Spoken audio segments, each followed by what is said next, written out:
If you have been waiting for that second healer to complete the Esoteric faction trials, help is on the way.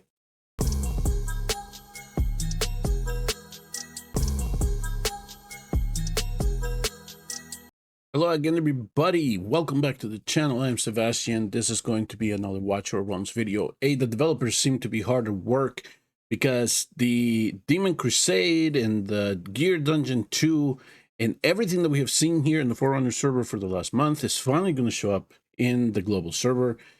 But here, again in the Forerunners server, they are quickly going to be rolling out new content. And as it was alluded to in the Mob Bucket interview, the second guild boss, it's on its way. So here in the Forerunners server, we're going to have an opportunity to toy around with it a little bit, starting on the update after the 16th of May. So let's talk about the Titanic Ruin. So it seems like they're renaming the different the daily guild boss, and they're giving this one a new name. So we're going to be encountering Samra, which apparently is a new powerful enemy that we in our guilds are going to have to challenge every week, it appears. Okay, so to start with, it appears that all guilds are going to have to unlock Nightmare 3 of the daily guild boss, which now is going to be referred to as Drake's Chasm. So after you unlock that, you defeat it for the first time as a guild, you're then going to unlock this particular boss, and it's going to be available to you. It looks like the rewards is all depending on the amount of damage that you're going to do, just as we do to the Drake's Chasm. So I'm going to try to call him as the Drake's Chasm, or what it is right now, the daily guild boss. So in order to claim the chest, we're going to need to collect mech fragments and every 10,000 of damage. So I don't know if they call it the blood points or what terminology is going to be for this, but for every 10,000 damage we do to this new boss, we're going to gain one of these fragments. And of course, the rewards is going to be based on how many of these mech fragments each player collects. All right. So we're going to have the guild boss be of all the various difficulties. So I'm assuming that we're going to have to unlock different levels as a guild to get to the top one. Then the rewards that the players receives from slaying these bosses will be determined the total amount of mech fragments that we collect. So we'll get to click on the chest and we'll get to see what those rewards are going to be. It does say that once the boss's HP drops to 0, the boss will become seriously injured, just like Drake's Chasm. If a boss is defeated for the week, all members who participate in the ballot on the difficulty will receive double the reward. So yes, we want to do, we want to work as a guild to get as many of these mech fragments as possible. It does look like, though, we only get 2 Mechapolis keys to battle this new boss. What was his name again? Samra. So we only get 2 keys per week. So we got to make them count, it looks like. I don't know if it's going to be a threshold for each guild member or it's going to be a threshold for a guild as a whole. So we'll figure that out when this is going to be released. But it does sound it's going to be player based. And then based on that, you'll collect the rewards. The Mechapolis, so I like this feature here. It says the Mechapolis key will not be deducted in the challenge. It will only be consumed if you choose to save the challenge. So you run the battle just like you would the Drake's Chasm on the playtest, and if you like the result, and then you click yes, save it. It consumed the key. So, and then every Monday it appears that you'll get those 2 keys back. So that makes sense. Here's another kicker to this whole thing. So you're going to have a chance to kind of mix and match your heroes to try this out at the beginning, right? So we're going to have to come up with compositions that are very specific for each tribe. Because once we use a key, once we use a composition, that's it. They are eligible for the rest of the week. So we're going to have to really stretch our rosters to see what the best possible 2 teams are going to be to make sure that we get the most out of this new boss. Once we form those compositions, it does look like then we can do auto fights, and then there's going to be associated with those specific team slots that we have made up. That means that each hero can only be participating on this challenge once per week. That makes sense. Please pay attention to the above rules. All right, sounds good. Okay, so here is where I started to think, like, started getting flashbacks. If you did Raid Shadow Legends, the first thing that came into my mind was the Hydra class. Oh no. I'm wondering if they're going to copy this in some sense. It says guild rankings will be calculated within commanders' respective guilds based on the mech fragments they have collected every week. The world rankings will then be calculated across all servers within the corresponding server group based on the mech fragments collected in a single challenge. All right, so it looks like we're going to have player-based rewards, and then we're going to have guild-based rewards. So be ready for that, folks. Let the competition begin. Another feature they're introducing, finally, is Gear Refine. So unlock campaign stage N84. Okay, that's fine. It says that mythic or better gear pieces of enhancement level plus 16 will be refined. So we're going to have to get these refining crystals, which we'll be able to get from the Titanic Ruins.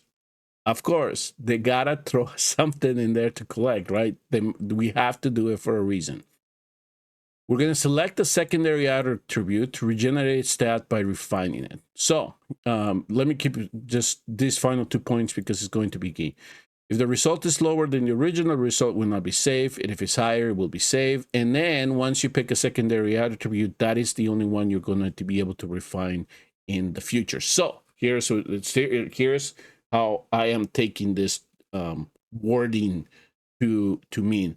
Is, let's say we have a chest and we have attack bonus, crit rate, crit damage, and attack. And then for some reason we get 3 good rolls in attack plus, and crit rate, but just disasters in crit damage. Well, we can come in, we'll select the crit damage, use this crystal, boom, we get the result. Now, if we get it like a little bit above that, it's going to save it. And then we can think about, do I want to then reinvest another crystal to get it to the portion where I want it to go? But here's the thing. Once you select critical damage, that's it. You won't be, for that particular place, you won't be able to redefine the other 3 substats. So you'll only get to redefine that one substat that you picked for that particular. So there are some pieces, like for example, that I do have where I do get 2 good rolls and 2 bad ones. So if I do love the piece to complete a set, I'm gonna have to pick one of the substats, and the other one's gonna have to stay low. That's essentially what they're saying here. It would be too OP, I think, if they allowed us to redefine every single substat on it. So I think that in this regard, it's debatable as to whether this is good or bad, that you're just picking one. But I do have a lot of pieces where one roll, just one redefinement could save the piece. And so that, I think, is a step forward. If we want to get into more power creep later, then they can open it up if they want to. Hey, guess what, folks? The Esoteria faction, I think everybody knows, we need 2 healers to complete the faction, right? To get all 36 stars. And unfortunately, we're only 2 healers in that faction that were legendary. Elowen and Ezran. I know a lot of people that have just been waiting to complete it have been waiting to get Elowen. Elowen is so, because let's be honest, she's the hardest one to summon. For me, it was actually the reverse in this account here. I got Elowen first. I kept waiting for Ezran. Ezran will not come up. Finally, I got him on a 1-to-1 and I completed the faction trials. Well, if you are still stuck, help is on the way. Lili the Forgotten Flower, will now also have designation to the Esoteria Order. So if you have her, level her. I've leveled her very early on, especially for guild versus guild. She is so good for that content, especially because she protects you from a fatal hit. So for me, for my accounts, she has always been at 60. I have used her a lot. There are some instances even in Void Rift where you can use her for this. I know that she doesn't get a lot of praise, but I think that she is one of these epic healers that people do decide to ignore too much, mostly because we do have Hollow and Vortex, and I do understand the preference this. So But going back to trying to complete the Esoteria faction, you're now going to have, if you have Eloin or Esrin, now you're going to have somebody else that is much easily accessible to you. Apparently, they're going to improve the display of the exclusive artifacts, making it easy for commanders to really tell that it's an exclusive artifact. Recommended gear pieces will be shown first on the auto fight and background. Okay, fight reward screen. So I think that the ones with the thumbs up, right? They're just going to be pushed up so you don't accidentally delete them. Reorganize the sequence on the raid interface. Okay. Adjusted the guild information page. We'll look forward to that. And the former daily guild boss event has been renamed as Drake's Chasm, which they kind of indicated that. So that is for running news, folks. We have a new update, new content. So it seems like content's just rolling out, and they're trying to make it accessible to everybody from that interview as soon as they can release it.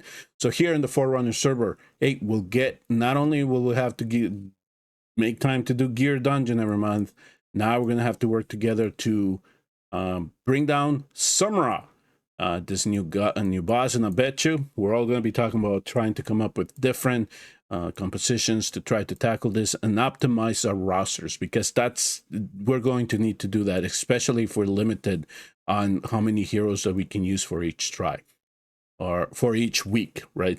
So I'm looking forward to this. This is good. Gear Refine and Lily, those are the big three in terms of the update, so look forward to those. All right, folks, thank you very much for tuning in and watching. I will see you all next time in the next Watch Our Realm videos. And remember, please hit like and subscribe on your way. Their souls are mine to take.